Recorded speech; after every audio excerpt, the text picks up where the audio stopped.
Hello. Assalamu alaikum. Bienvenue sur Culture Design. Aujourd'hui, on se lance dans un nouveau challenge. Attendez, je vous explique. J'ai un ami graffeur qui commence l'infographie et le graphisme, Studio Shark. Comme vous allez le voir, il aime les choses bien colorées et il aime bien détourner des persos pour les reproduire en pompe de peinture. Et lors d'une conversation anodine, il me lâche un « Et si tu refaisais mon logo et moi le tien ?» Pourquoi pas? Come on. We got a deal.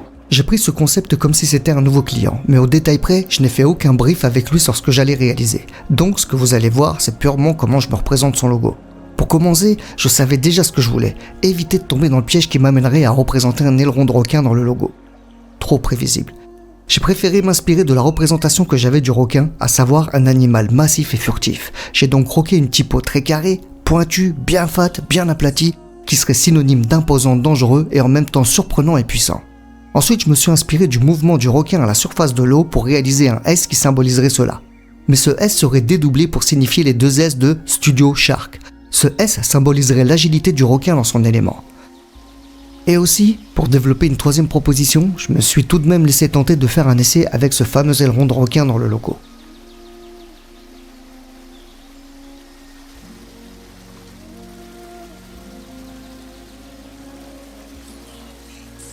Une fois les idées mises sur le papier et les croquis finis, on passe à la phase de préparation en passant par la vectorisation qui n'est rien d'autre que la reprise des sketchs dans ces légendaires logiciels qui permettent de concrétiser la vision qui se trouve dans notre tête.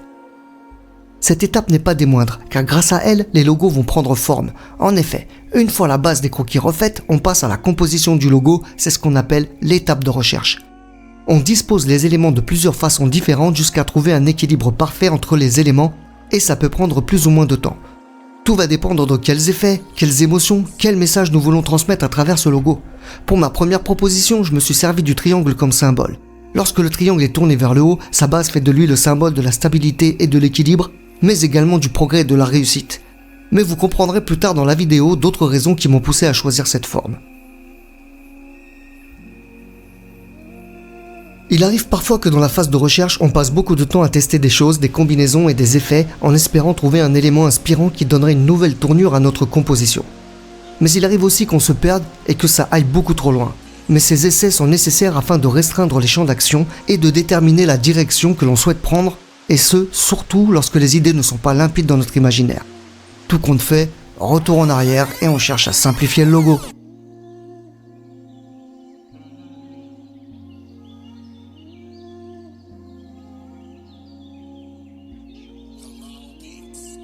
On passe à la deuxième idée. Pour faire ce S dédoublé, je ne commence pas directement avec une photo de mon croquis en arrière-plan, car j'ai une petite idée de la façon dont je vais procéder pour le réaliser. Je vais utiliser des formes géométriques basiques et ainsi les déstructurer, les façonner au fur et à mesure pour obtenir le même résultat que dans mon croquis. Il existe 1001 techniques pour exécuter une même tâche dans ces logiciels, mais le plus important est de réussir à concevoir avec exactitude la projection mentale qui s'est figée dans notre esprit. Puis, on est reparti à la recherche de la meilleure composition possible afin d'harmoniser l'ensemble. Pour mon choix de typo, j'ai utilisé la Bespoke sans variable et l'incontournablement connu Eurostyle. J'ai un faible pour les typos variables et l'alliance des deux graisses entre les deux mots apporte une touche d'originalité et permet de mettre en évidence le mot shark. Quant à l'Eurostyle, sa forme carrée et ronde à la fois permet une transition de lecture douce entre les deux typos et les trois formes bien distinctes. Après une énième tentative d'agencement de mon premier logo, retour en arrière et on passe à la troisième proposition. Pour celle-ci, il m'a semblé évident que le A se prêtait le mieux au jeu pour représenter l'aileron de requin. Mon choix de typo s'est tourné vers la fonderie Fontshare, qui propose des typos gratuites vraiment sympas. Et j'en ai utilisé une avec des allures bien ludiques qui se nomme Sharpie. Et devinez quoi? C'est aussi une variable. Ah, les mock-ups. Ce ne sont rien d'autre que des maquettes qui vont nous permettre de projeter notre logo dans son univers et aussi d'imaginer les différentes applications qu'il pourrait avoir. On choisit une belle image de fond que l'on trouve facilement sur les sites prévus à cet effet. Personnellement, j'utilise principalement Pixels. Il propose un très grand choix de vidéos et de photos gratuites d'une extrêmement belle qualité. Après quelques retouches de l'image qui vont m'aider à mettre mon logo en évidence, je choisis de base le blanc pour mon logo sur fond foncé, ce qui donnera un peu de neutralité dans la composition. Et je mets en scène également quelques variantes en couleurs. Après tout ça, on n'oublie pas de prendre une pause visuelle pour se détacher un peu les yeux de tout ce qui a été fait. Car quand on a la tête devant un concept depuis un long moment, on perd de la visibilité sur les détails. Bon, maintenant est venu le moment de voir le rendu de tout ce travail.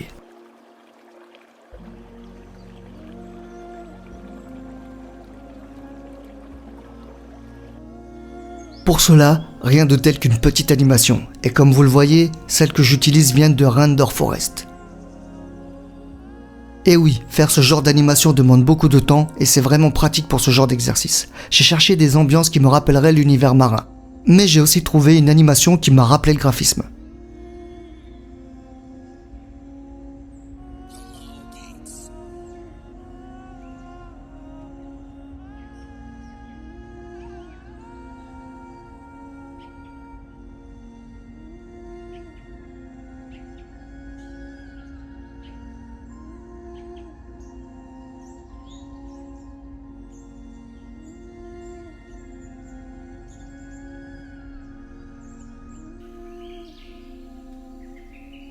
Nous allons maintenant découvrir le choix de préférence de Studio Shark.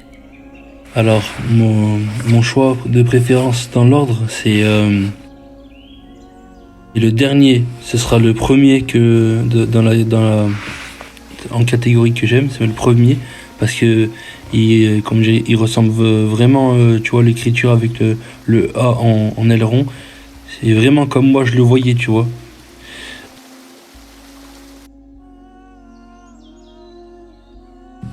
Ensuite, j'ai choisi en deuxième plan le deuxième que tu as envoyé parce que j'aime bien avec la vague et en plus tu as choisi une bonne typo, même je trouve que c'est très carré, tu vois, ça passe bien avec l'écriture en petit en dessous, ça fait très propre, tu vois.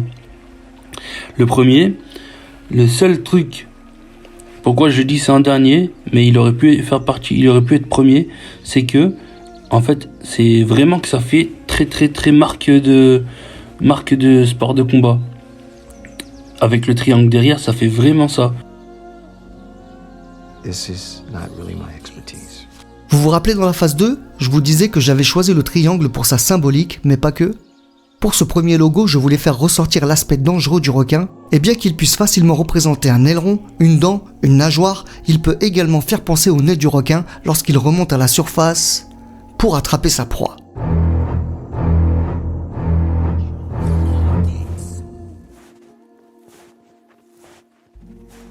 Et pour finir, voici la proposition de logo que Studio Shark a réalisé pour moi. En fait, je m'attendais à voir mon logo renard, le nom de mon activité de graphiste, mais il m'a proposé un logo pour ma marque d'équipement sportif que je développe depuis quelques années maintenant, Nervous Fox.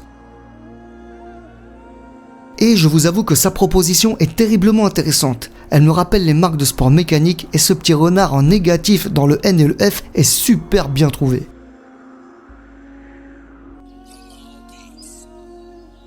Je vous remercie infiniment de vous être immergé avec moi dans ce challenge et je vous dis à très vite pour de nouveaux concepts. Hey!